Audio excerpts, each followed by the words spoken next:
کفنانے اور دفنانے کا طریقہ بیان کیا جائے گا۔ اللہ پاک سے دعا ہے کہ اللہ تعالیٰ تجہیز تکفیر سمیت ہر عمل سنت کے مطابق کرنے کی توفیق نصیب فرمائے۔ مرد کے مسنون کفن میں 3 کپڑے ہوتے ہیں۔ ایک کو لفافہ کہتے ہیں جو سب سے نیچے ہوتا ہے، یعنی بچھاتے کا سب سے نیچے بچھایا جاتا ہے، آخر میں وہ اوپر آ جاتا ہے بیٹھتے ہوئے۔ اور دوسرا ایزار، تیسرا قمیص۔ قمیص جو ہے یہ گردن سے لے کر پاؤں تک،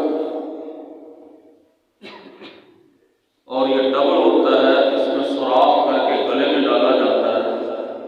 ایک تہہ اوپر آ جاتی ہے ایک نیچے۔ اور ازار سر سے لے کر پاؤں تک ہے، قمیص گردن سے لے کر، کیونکہ پہلی جائے تو گردن تک پہنچ جائے۔ اور تیسرا کپڑا جسے لفافہ کہتے ہیں، یہ ازار سے 4 گرے بڑا ہونا چاہیے۔ گنڈ مارنی میں 4 گنڈا دے بدل بڑا ہونا چاہیے۔ تو پھر یہ سر اور پاؤں کی جانب سے ظاہر ہے تھوڑا بڑا ہوا ہوگا، کیونکہ ازار سر سے شروع ہوتی ہے پاؤں تک، تو یہ 2 گرے دونوں طرف سے بڑا ہوگا۔ میت کو نہلانے کے بعد چارپائی پر کفن بچھانے کا طریقہ یہ ہوتا ہے کہ سب سے پہلے لفافہ بچھایا جائے، جو سب سے بڑا ہے، جو دونوں طرف سے 2 گرے بڑا ہوتا ہے۔ اس سے اوپر ازار جو میت کے سر سے لے کر پاؤں تک، اور اس سے اوپر قمیص کی 2 تہہ ہوتے ہیں، ایک تہہ بچھا دی جائے اور دوسری تہہ لپیٹ کر سر والی جانب رکھ دی جائے۔ پھر میت کو غسل والے پٹے سے آرام سے اٹھا کر کفن کو اوپر لٹا دیا جائے۔ میں نے عرض کیا تھا پچھلے مرتبہ کے جس کپڑے کو موٹے کپڑے کے اوپر ڈال کر نہلایا جاتا ہے، غسل سے فارغ ہو کر اوپر خشک کپڑا ڈال کے گیلا کپڑا نکال دیتے ہیں۔ اب جب میت کفن پہ آئے گی تو اس کے اوپر خشک کپڑا ہوگا، گیلے کپڑے سے میں لے جائے گی تو ظاہر ہے سارا کفن گیلا ہوگا۔ پھر اس کا جو قمیص ہے اس کے سوراخ کو سر کے ذریعے گلے میں ڈال کر پاؤں تک اس کو اوپر والا حصہ بچھا دیا جائے۔ قمیص کی یہ آستین وغیرہ سلائی نہیں کرتی، پاؤں تک اب چونکہ پردہ ہو جائے گا قمیص کا، تو جو کپڑا خشک کپڑا پہلے ڈالا ہوا ہے پردے کے لیے، وہ آہستہ سے نیچے سے کھینچ لیا۔ اب قمیص تو پہنا دی، نیچے 2 کپڑے رہ گئے، ایک ازار اور ایک لفافہ۔ تو پہلے ازار کی جو بائیں سائڈ اسے یوں لپیٹ کر میت کے اوپر لے جائیں، پھر دائیں سائڈ لپیٹ کر اوپر لے جائیں، تو گویا بائیں تہہ نیچے آئے گی اور دائیں والی تہہ جو ہے وہ اوپر آئے گی۔ پہلے بائیں طرف سے لپیٹنا، پھر دائیں طرف سے۔ پھر آخری کپڑا لفافہ، وہ بھی اسی طرح، پہلے بائیں طرف سے لپیٹا جائے، پھر دائیں طرف سے، اور پھر کپڑے کے چھوٹے چھوٹے قطر لے کر دھجیاں، ایک قطر سر کے اوپر جو بڑا ہوا کفن ہے وہاں باندھ دی جائے، ایک پاؤں کی جانب اور ایک بڑی قطر یہاں پیٹ کے اوپر باندھ دیتا ہے تاکہ اٹھاتے وقت یا اللہ نے کرے ہوا آ جائے تو کفن اڑے نہ، یہ مقصد ہوتا ہے۔ بعد میں بول بھی جاتی ہے، سمجھ میں لگا۔ یہ ہے مرد کو کفن دینے کا مصنون طریقہ۔ اس میں 3 کپڑے ہوتے ہیں، لفافہ، ازار اور قمیص۔ اور عورت کی مصنون کپڑے میں مصنون کفن میں 5 کپڑے ہوتے ہیں۔ 3 تو یہی، ان کا سائز بھی یہی ہوگا، یعنی قمیص گردن سے لے کر پاؤں تک، ازار سر سے لے کر پاؤں تک، اور لفافہ ازار سے 4 گرے بنا۔ اور 2 کپڑے جو اضافی ہوتے ہیں عورت کے، وہ ایک ہے سینہ بند اور دوسرا خمار، دوپٹہ۔ اور عورت کا کفن چارپائی پہ بچھانے کا طریقہ یہ ہے کہ سب سے پہلے لفافہ بچھایا جائے، جو سب سے بڑا، لفافے کے اوپر سینہ بند، اور سینہ بند جو ہے اس کا سائز بہتر یہ ہے کہ بغلوں سے لے کر گھٹنوں تک ہو، نہیں تو کم از کم ناف تک۔ سینہ بند سے اوپر ازار، اور ازار سے اوپر قمیص، قمیص کی نیچے میں طے بچھا دیں، اور جو اوپر آنی ہے وہ لپیٹ کر سرانے والے جانا تک۔ پھر میت کو قمیص کے اوپر لٹا کر مرد کی طرح قمیص کا جو شگاف ہے وہ گلے میں ڈال دیا جائے، اور اوپر والا جو کپڑا ہے قمیص کو صرف پاؤں تک بچھا کر جو کپڑا پردے کے لیے اوپر ڈالا جائے اسے آہستہ سے ایک طرف سے پھینک دیا جائے۔ اور پھر دوپٹہ، اس کے ذریعے بالوں کو، سر کو ڈھانکا جائے، اور ڈھانک کر کے جیسے زندہ عورتیں کو لپیٹ دیتی ہیں ویسے نہیں کرنا، بلکہ سر ڈھانک کر ایسے اس کپڑے کو رکھ دینا ہے۔ پھر اس کے اوپر جب ازار آئے گی تو وہ خود بخود اسے مضبوط کر دے گا، اڑے گا نہیں۔ ایسے رکھ کے پھر نیچے ازار ہے، ازار والے کپڑے کی بائیں جانب پہلے اوپر ڈالیں، پھر دائیں جانب اس کے اوپر آ جائے۔ اب نیچے رہ گئے 2 کپڑے، ایک سینہ بند اور ایک لفافہ۔ سینہ بند کا سائز بغلوں سے لے کر گھٹنوں تک یا ناف تک ہے، تو سینہ بند کی جو دونوں سائڈیں ہیں ان کو ملا کر آپس میں باندھ دیا مضبوطی سے، تاکہ چارپائی جب اٹھائیں تو چھاتی یا پیٹ حرکت نہ کرے۔ اس سے اوپر لفافے کو باندھ ڈالیں مرد کی طرح، بائیں جانب سے پہلے اوپر ڈال کر پھر دائیں جانب سے اوپر، پھر اسے مضبوط کرنے کے لیے کہ ہوا کی وجہ سے اڑے نہیں، وہی طریقہ، ایک کپڑے کی دھجی سر کے اوپر اس کے ساتھ گرے دے دیں، پاؤں بڑے جانا پر دوسری، تیسری پیر کے اوپر ایک لمبا ٹکڑا باندھ دیا۔ یہ کفرانے کا طریقہ ہے بالغ مرد اور بالغ عورت۔ اور یہ جو میں نے کفن بتایا، مرد کے 3 کپڑے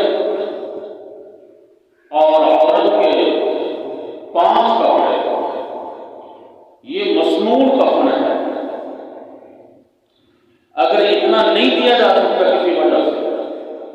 تو پھر مرد کے لیے 2 کپڑے بھی کافی ہو جاتے ہیں، ایک ازار اور ایک لفافہ، قمیص رہنے، اور عورت کے لیے 3 کپڑے بھی کافی ہو جاتے ہیں، ایک لفافہ ایک ازار اور ایک دوپٹہ، اسے کفن کفایت کہتے ہیں، مرد کے 2 عورت کے 3، اور وہ کفن سنت ہے، مرد کے 3 عورت کے 5 کے 5۔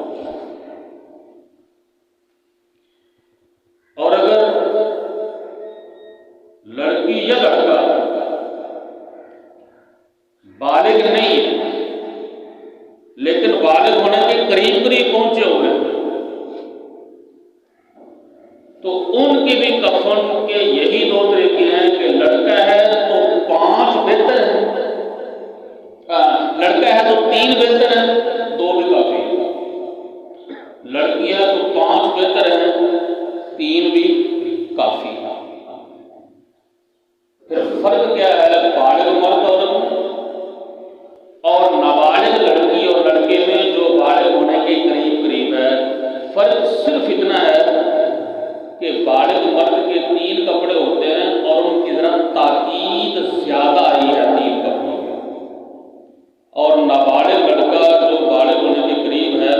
اس کے بھی 3 ہی کپڑے ہوتے ہیں لیکن اتنی زیادہ تاکید نہیں ہے۔ اور اسی طرح بالغ عورت کے مسنون کپڑے 5 ہیں، ان کی تاکید زیادہ ہے، نابالغ لڑکی جو بالغ ہونے کے قریب ہے اس کے بھی 5 ہی کپڑے ہیں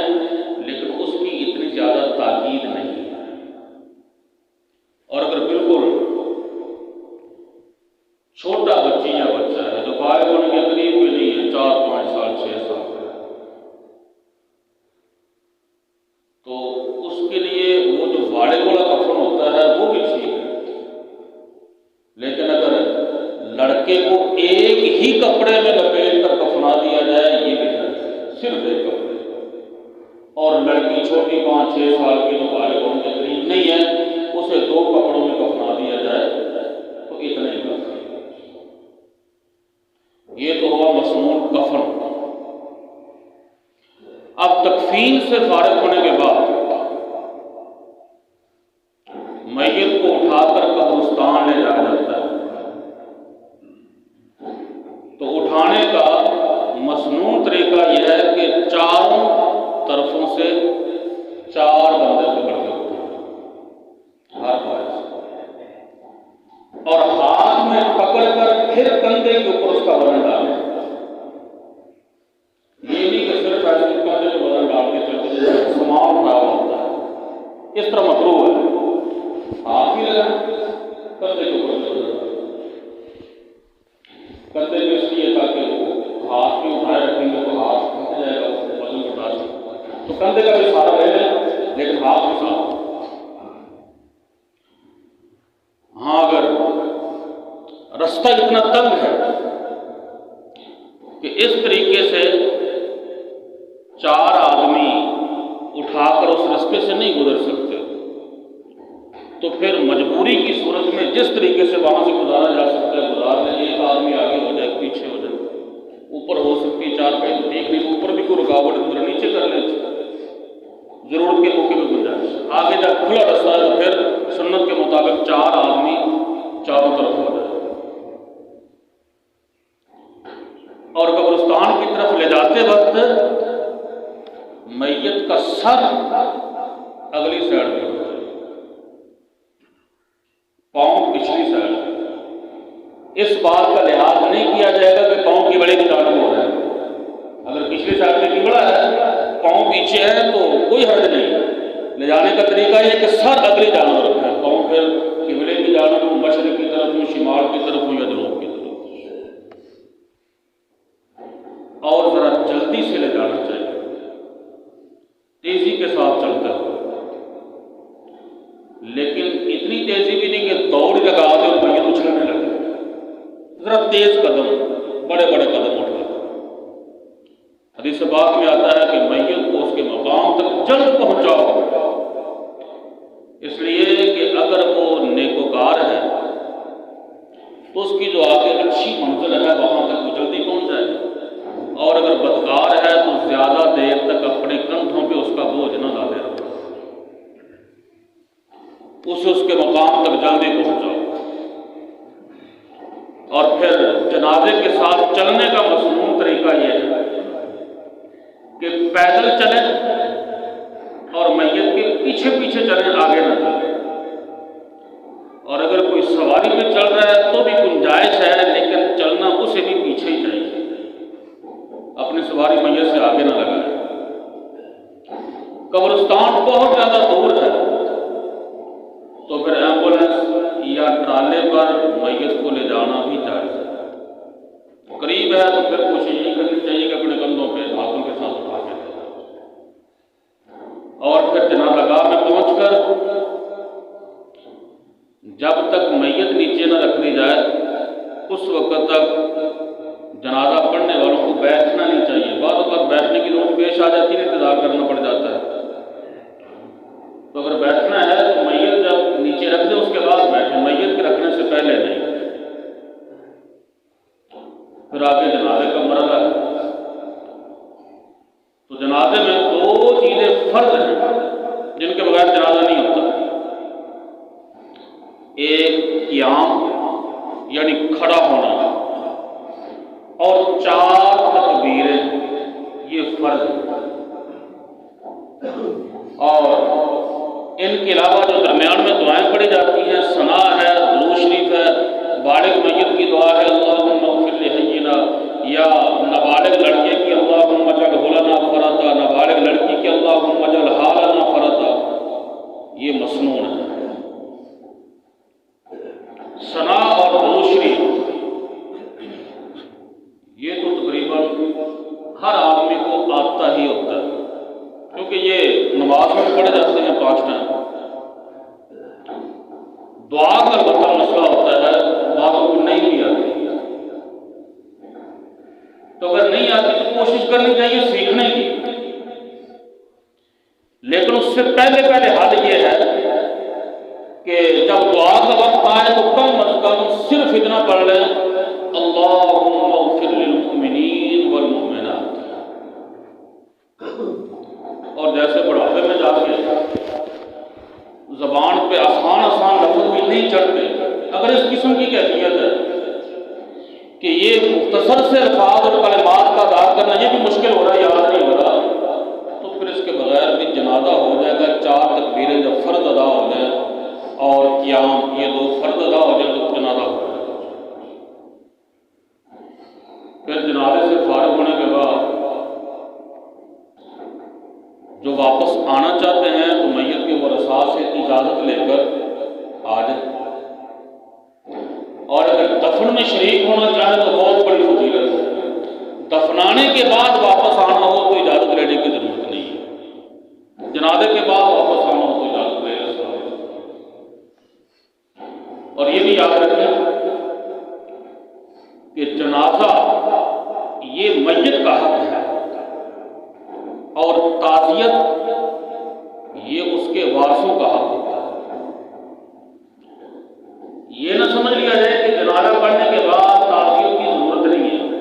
جس نے جنازہ پڑھا اس نے میت کا حق ادا کر دیا، اس کے ورثاء کا حق اب باقی ہے، اس کے بعد بھی تعزیت کا موقع بنا کر تعزیت کی ضرورت کرنی چاہیے۔ تعزیت کا معنی ہے تسلی، تو تسلی کے کوئی سے کلمات کہہ دیے جائیں انا للہ و انا الیہ راجعون، یا کوئی 1 2 اور کلمات اس سے ذرا اس کا بوجھ ہلکا ہو جائے، الٹا کام نہ کیا جائے، کوئی ایسے الفاظ کہہ دیں جس کو اور زیادہ پریشان ہو جائے۔ تو اگر واپس آنا چاہتے ہیں تو اجازت لے کے آ جائیں، اور اگر دفن میں شریک ہوں تو بہت بڑا اجر ہے۔ حدیث پاک میں آتا ہے کہ جو آدمی اپنے مسلمان بھائی کا جنازہ پڑھے اور واپس آ جائے، اللہ تعالیٰ اسے 1 قیراط ثواب عطا فرماتے ہیں، اور جو جنازے کے بعد دفن میں بھی شریک ہو اللہ پاک اسے 2 قیراط عطا فرماتے ہیں۔ پوچھا گیا کہ یا رسول اللہ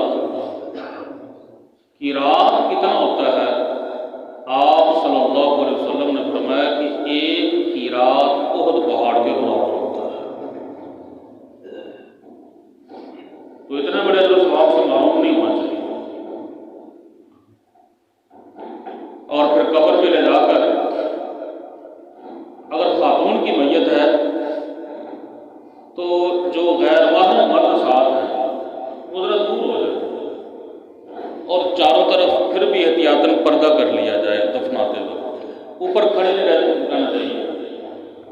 دفناتے وقت جسم حرکت میں آتا ہے یا وہ مسائل ہوتے ہیں، غیر معلوم کو ذرا دور ہو جانا چاہیے اور درمیان میں کپڑا بھی لٹکا لینا چاہیے، اور پھر اس کے محرم رشتہ دار وہ قبر میں اتارنے کے لیے اندر ہوتا ہے۔ اب قبر میں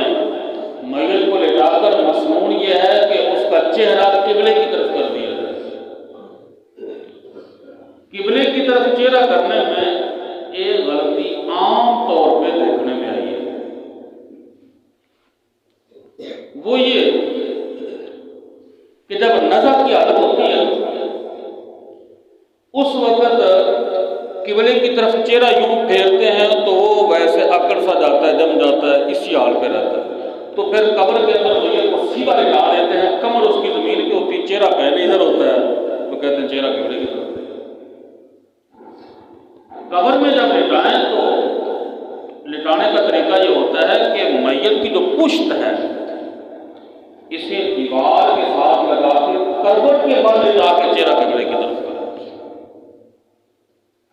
اور باہر رشتہ دار چونکہ اتارتے ہیں تو وہ ذرا پکڑ کے تھوڑا دیوار کے ساتھ لگا پشت جیسے ہوتے ہیں نا یوں دائی کروٹ میں، اس طریقے سے لٹا کر چہرہ قبلے کی طرف۔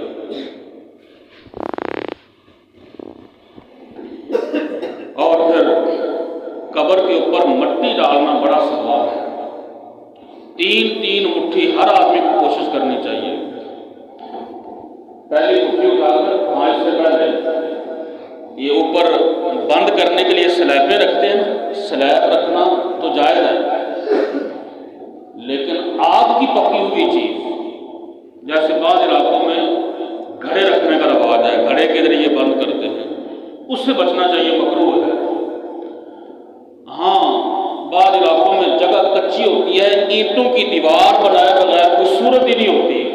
تو مجبوری کی صورت میں جائز ہے، لیکن عام حالات میں بغیر مجبوری کے آگ کی پکی ہوئی چیز اندر نہیں رکھنی چاہیے، سلیب سیمنٹ کی، اس کے ساتھ اس کا منہ بند کرے قبر میں۔ پہلی مٹھی بھر کے منہا خلقناکم، دوسری مٹھی بھر کے ڈالے وفیہا نعیدکم، تیسری مٹھی بھر کے ڈالے ومنہا نخرجکم تارۃ اخری۔ قرآن پاک کی آیت ہے، اسی کے 3 حصے ہیں۔ منہا خلقناکم کا مطلب یہ ہے، اللہ پاک فرماتے ہیں کہ اسی مٹی سے ہم نے تمہیں پیدا کیا، وفیہا نعیدکم، اسی میں تمہیں لوٹائیں گے، ومنہا نخرجکم تارۃ اخری، اور دوبارہ اسی مٹی سے تمہیں نکالیں گے، زندہ کریں گے۔ قبر بہت زیادہ اونچی نہیں بنانی چاہیے، ایک بانشتیہ تھوڑی بہت اونچی ہو، بہت زیادہ اس کے اوپر مٹی ڈال دینا یہ ٹھیک نہیں۔ اور قبر جب تیار ہو جائے تو پھر اس کے سرانے والی جانب کھڑے ہو کر الف لام میم ذالک الکتاب سے لے کر اولئک هم المفلحون تک سورہ بقرہ کی ابتدائی آیات آہستہ آواز سے پڑھنی چاہیے، اور پاؤں والی جانب کھڑے ہو کر آمن الرسول بما انزل الیہ من ربہ، یہاں سے لے کر آخر تک سورہ بقرہ کی آخری آیات یہ تلاوت کریں، اور اس کے بعد قبلے کی طرف منہ کر کے میت کے لیے دعا کریں۔ یہ دعا دفن کرنے کے بعد جو کی جاتی ہے یہ ثابت ہے، جنازے کے فوراً بعد جو دعا کی جاتی ہے وہ ثابت نہیں ہے۔ جنازہ تو خود دعا ہی ہے، بہت سارے لوگ کہہ دیتے ہیں یہ دعا کا تو کوئی وقت مقرر نہیں ہے، جب چاہیں اللہ تعالیٰ سے دعا کر لیں تو جنازے کے بعد بھی کر لینی چاہیے۔ تو یہ ان کا دعویٰ اپنی ہی دلیل کے خلاف ہے کہ بھائی جب خود کہہ رہے ہیں کہ دعا کا وقت مقرر نہیں ہے تو پھر آپ مقرر کیوں کر رہے ہیں؟ یہ تو مقرر کر دیا نا کہ جنازے کے بعد کھڑے ہو کر دعا مانگنا۔ ہاں دفنانے کے بعد دعا مانگنا وہ ثابت ہے، قبلہ رخ ہو کر دعا مانگنی چاہیے۔ اور بس یہ تکفیر کا عمل مکمل ہو گیا۔ باقی ایک صحابی رضی اللہ عنہ کے بارے میں آتا ہے کہ مرتے وقت انہوں نے نصیحت فرمائی کہ میری تدفین کے بعد اتنی دیر میری قبر پہ کھڑا ہوں جتنی دیر میں اونٹ ذبح کر کے اس کا گوشت تقسیم کر لیا جاتا ہے۔ تو عرب کے قصائی اس وقت کے آدھے گھنٹے میں یہ سارا کام کر لیا کرتے ہیں، اور آدھا گھنٹہ آرام کے ساتھ اس طرح دفن کرنے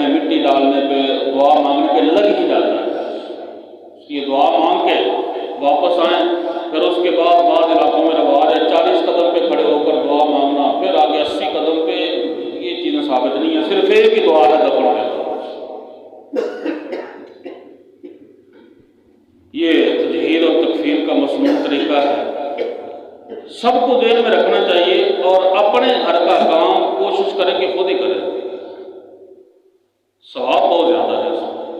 بلکہ کوشش تو یہ ہونی چاہیے کہ ہمسائے کا کام بھی کریں۔ عورت ہے تو ہمسایوں کی عورت کو غسل دینے کی کوشش کرے۔ پچھلے جو میں نے عرض کیا تھا کہ غسل دینے کی فضیلت کیا ہے، جو آدمی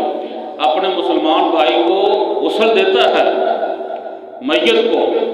تو اللہ پاک اس کے گناہ ایسے معاف فرما دیتے ہیں جیسے آج ہی وہ پیدا ہوا ہے۔ اور جو کفن دیتا ہے اللہ پاک اس کے بدلے جنت کا جوڑا اسے مرمت فرمائے۔ تو اس لیے اسے انتظار نہیں رہنا چاہیے کہ کوئی آئے، سب کو کوشش کرنی چاہیے۔ اصل اس کی مشق ہے، پریکٹیکل ایک دو